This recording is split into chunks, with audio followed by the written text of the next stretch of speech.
Hi everyone and welcome back to my channel. Today we are talking about every single book I read in 2023. I read a total of 83 books, I think, in 2023, which very much exceeded my reading goal. I had a reading goal of 60. I usually set quite low reading goals, so I don't want to feel overwhelmed while I'm reading and have this expectation I need to live up to while I'm reading. So I'm going to be quickly reviewing every single book I read this year. We are clearly at my bookshelves.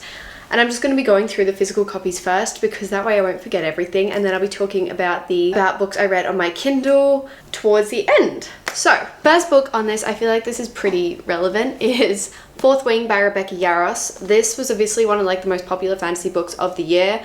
I read it pretty close to its release date, and I did really enjoy it. It wasn't anything incredible. I liked it. It was good fun.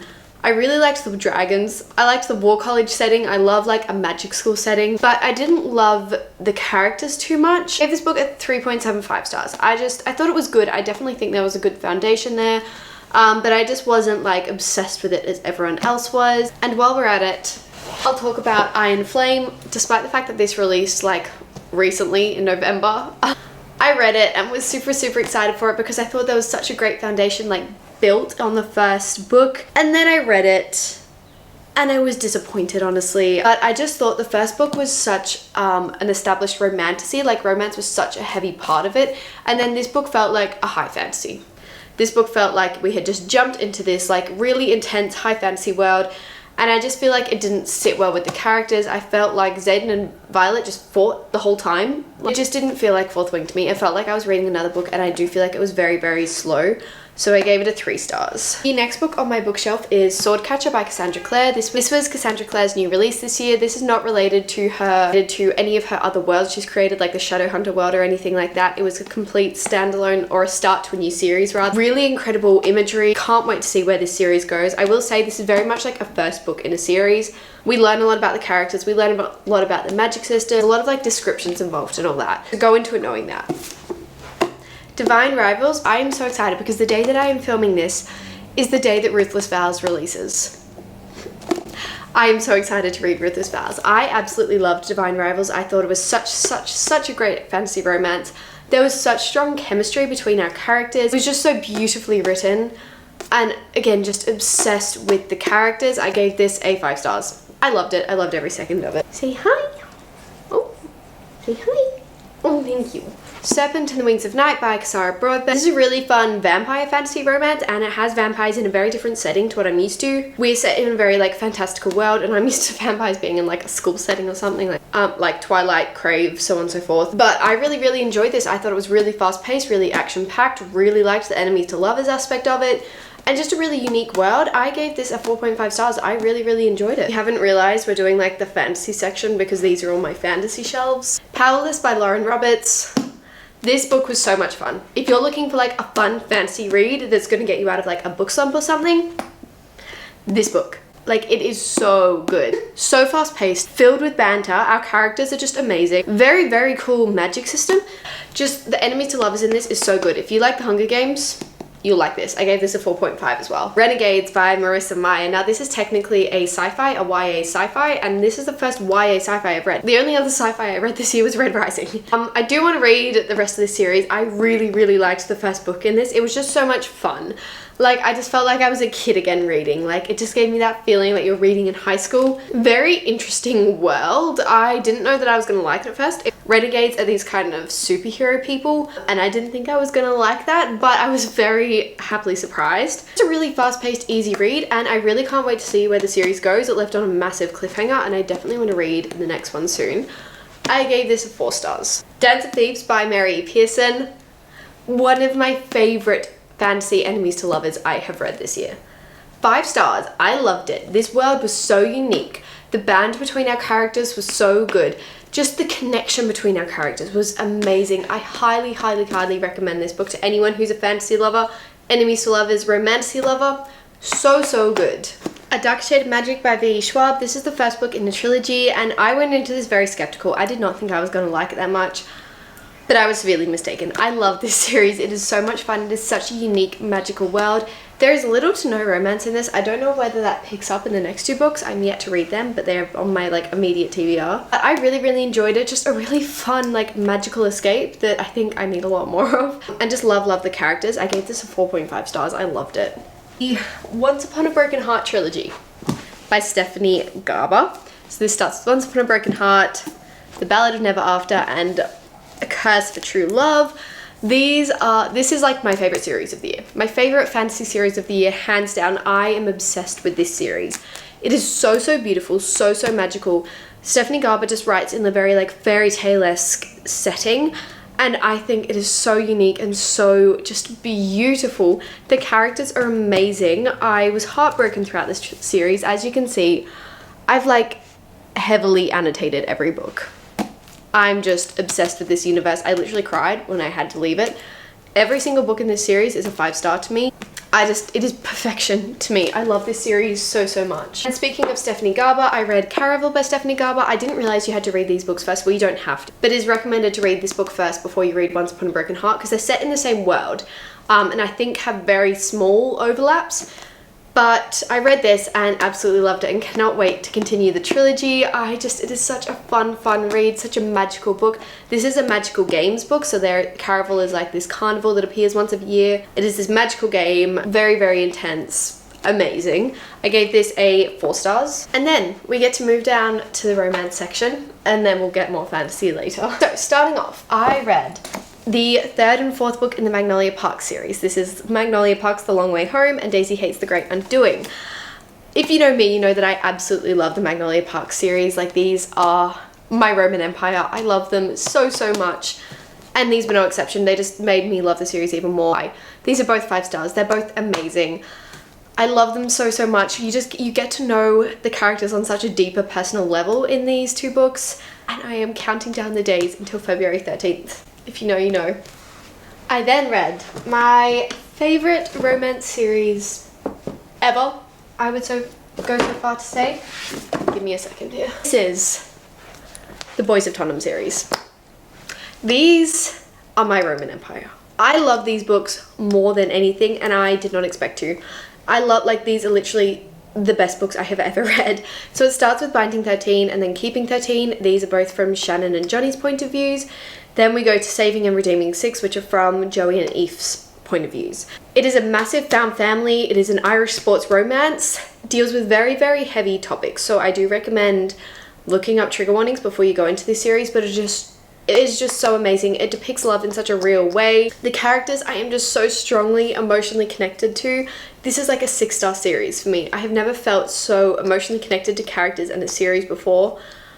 It is my everything. I highly recommend every single person read this. One True Loves by Taylor Jenkins Reid. Taylor Jenkins Reid is one of my absolute favorite authors. She is just so incredible with her writing. I feel like she writes in such a realistic, raw way and just writes about love like that you don't really hear about. It is so realistic. It's not sunshine, rainbows, everything. It's just, it really comments on love in a really great way. So I really love this book. I gave it a 4 stars. While we're still in the romance genre, I am going to move down for perspective to this bookshelf here, but I will talk to you on this level. Happy Place by Emily Henry. This was Emily Henry's 2023 release. I love Emily Henry's writing. I think she writes rom-coms in such a great way.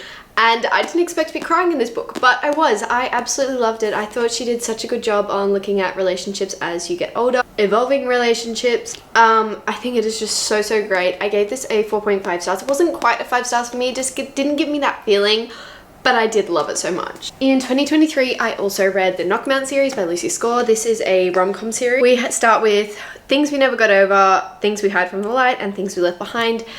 This is a completed trilogy now, and I'm so glad I got to read them all in one year as they released. I really liked Things We Never Got Over. I thought it was really fun. I read this in like a day. It was so fast moving, so easy to read, and I got really connected to the characters. I gave this a 4 star. Things We Hide from the Light. I did really enjoy this. I thought it was really refreshing.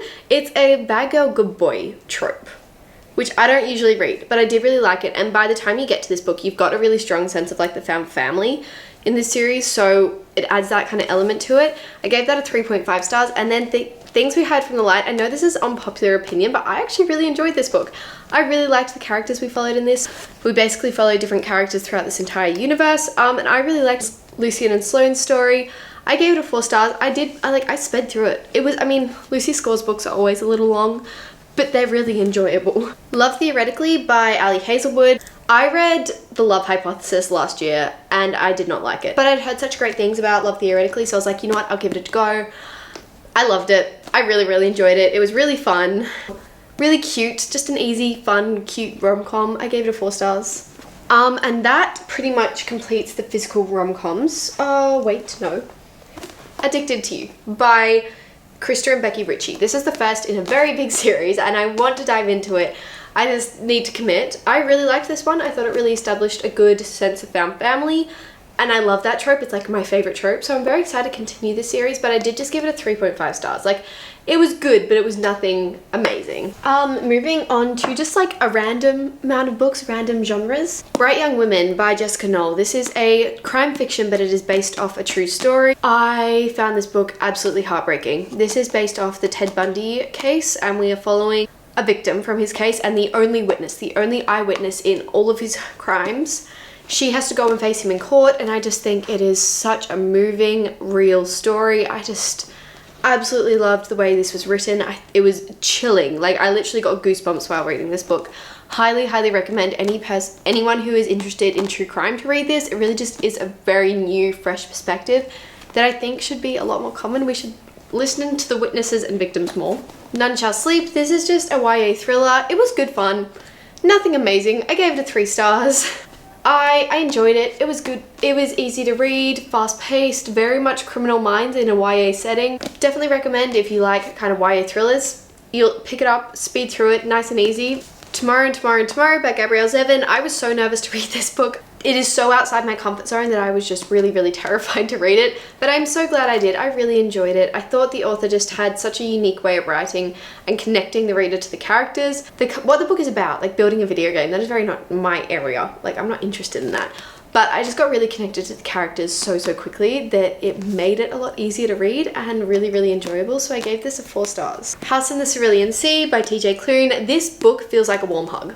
It literally is like a comfort book that makes you so happy, that feels like you're in like your happiest place. It is just the sweetest book. I highly, highly recommend it.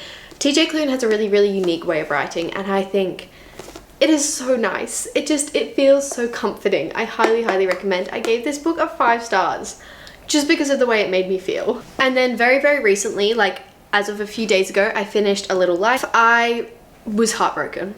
This book was incredible. I severely annotated it, as you can see. I fell in love with the characters and then my heart was ripped out multiple times.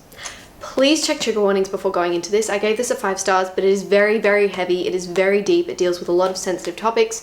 So please do your research before going into it.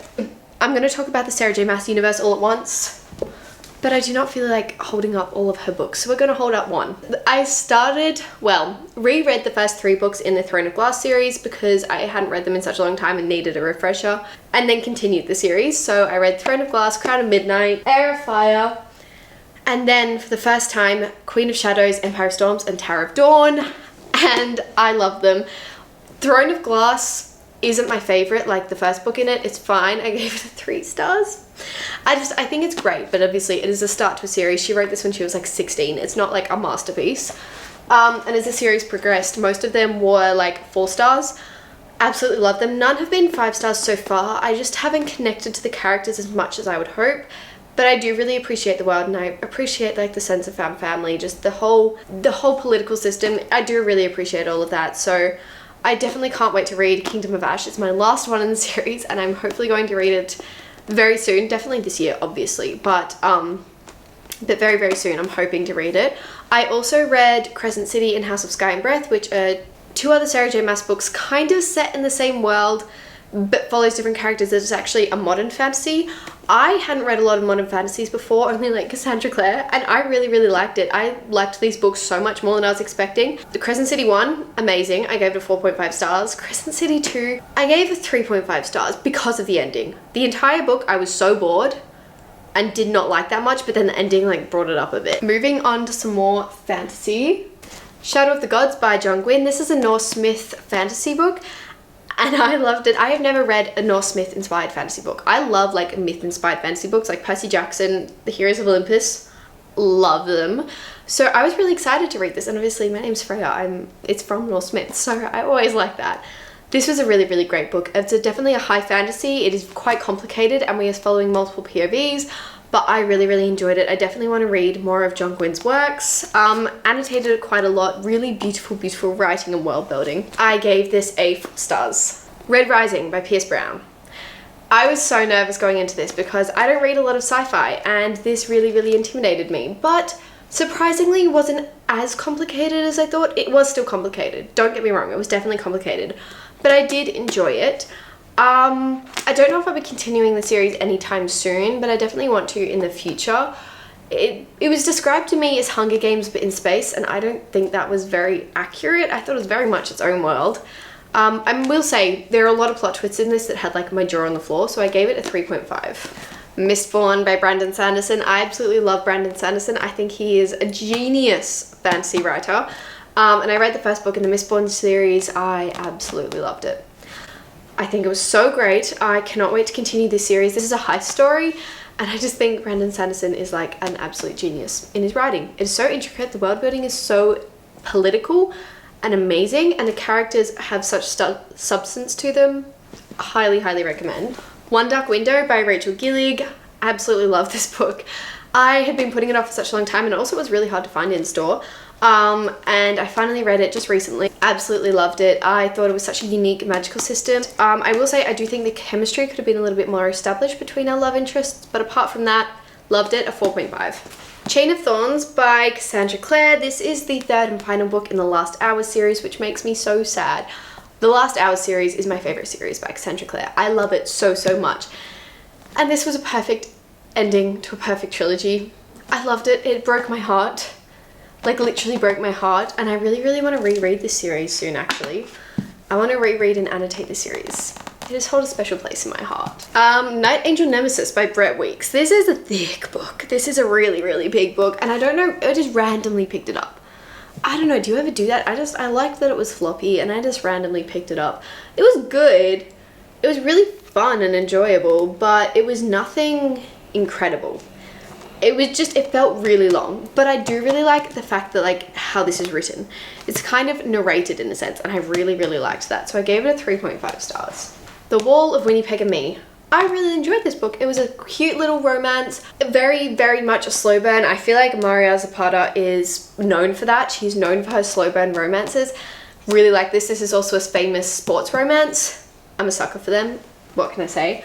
I gave this a 3.5 stars. And I believe that is all of my physical books that I read this year. So let's talk about some of the Kindle books I read. I forgot to say that some of these are actually physical books. I just don't have the physical copy of them with me.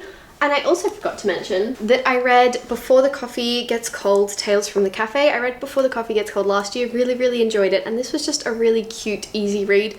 I love this series. I highly, highly recommend it. So, so sweet. It's my boyfriend's absolute favorites. I read Mad About You by Maria McFlarren, I think. Cute little romance. I gave it a 3.5 stars. It was fun. It was cute. Nothing incredible. The Murder Game by Tom Hiddle. I had high hopes for this. It was kind of, I got an early release for it. I thought it was going to be amazing, but it wasn't that great. I found it quite boring, so I gave it 2.5 stars. The Vanishing Stair, which is the 2nd book in the Truly Devious series. I love this. Really fun, really easy. I love a good YA thriller. What can I say? If you liked A Good Girl's Guide to Murder, you will love this trilogy. I'm Glad My Mum Died by Jeanette McCurdy. This is a biography, an autobiography, I believe, and was absolutely heartbreaking, mind-boggling. It was really great insight into what she went through, and sending all my love and prayers to her, honestly. Crave by Tracy Wolfe. I reread this and then read the 2nd book in the series because I couldn't remember what happened in the 1st book, and I read that when I was like 16. So I decided to reread it, and I did enjoy it. It's a great vampire romance, very Twilight, but in a boarding school setting, so recommend.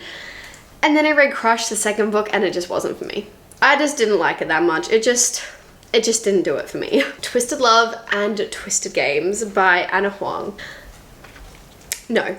I didn't like that. I know it's a really unpopular opinion, but no, I did not like this series. I thought it was really, really boring, and I just didn't like the main characters. I didn't like the relationships. Just no. The Mindfuck series by St. Abbey. So good, so dark though. Do look up trigger warnings, but really, really easy book. This is like 7 books in one. I'm counting it as one.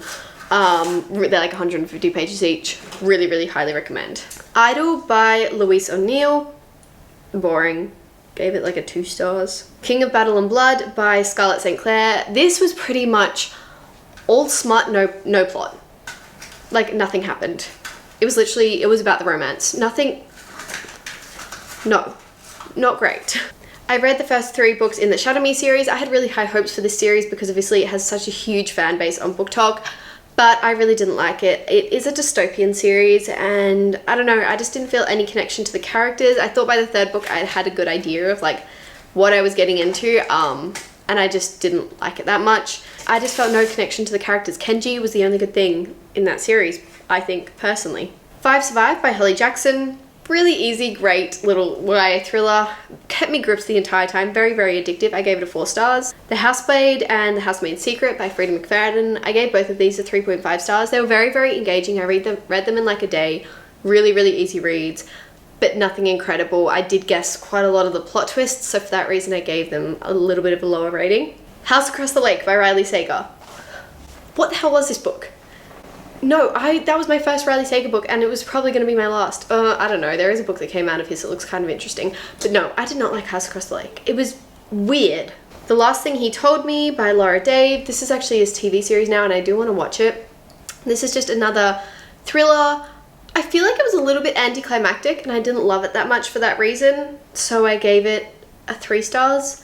It was good. I just feel like I expected a lot more to happen. The Windy City series by Liz Tomford. Amazing. Perfection. These are all famous sports romance series. There are 3 out of them at the moment. I read them all on Kindle. They are all amazing. Mile High is great. We're following a hockey player, famous hockey player, and an air hostess. In The Right Move, we are following Sister's best friend. No, yeah, Sister's best friend. And a famous basketball player. That was my favorite one out of the series. And in the 3rd book, we're following a famous baseball player and his nanny. They're just amazing, really, really great romances. Love in the Time of Serial Killers. It was okay. I was expecting something amazing. I got something 3 stars. Broken Fate by Mads Rafty. Really love this. This is a really great magical fantasy read. Highly recommend. Mermaids, need I say more, a 4 stars. Haunting Adeline. I regret every second I spent reading that book. That book scarred me. It is so dark. It is not for the faint-hearted. Please look up trigger warnings. No from me. The Stars Are Dying. This was good, but not as good as I was expecting. I felt like the chemistry between our characters lacked a little bit, and the world was a little bit wishy-washy for me. It was still an enjoyable read, but it was nothing incredible, so I gave it a 3 stars. The Good Lie by J.R. Torr. A really, really easy, quick, short thriller. Highly recommend if you're going into a book slump. It worked for me. And finally, Never by Jessa Hastings. I had really high hopes for this book. As you know, I'm a big Jessa Hastings fan, and I was really, really disappointed. I didn't like it at all, and that makes me so, so sad. But I just felt really, really uncomfortable reading it. I thought a lot of the scenarios I didn't like, and I didn't really have any connection to any character. I kind of hated them all. So for that reason, I DNF'd it at 80%, but still counted it because I pretty much read the book. And I didn't rate it because I DNF'd it. I didn't think I should rate it a book that I didn't read the ending of. But that was my year in books. That was my 2023 wrap up. I had a great reading year as well, and I wish for you a great 2024 and a great reading year. Thank you so much for watching, and I'll see you in my next video.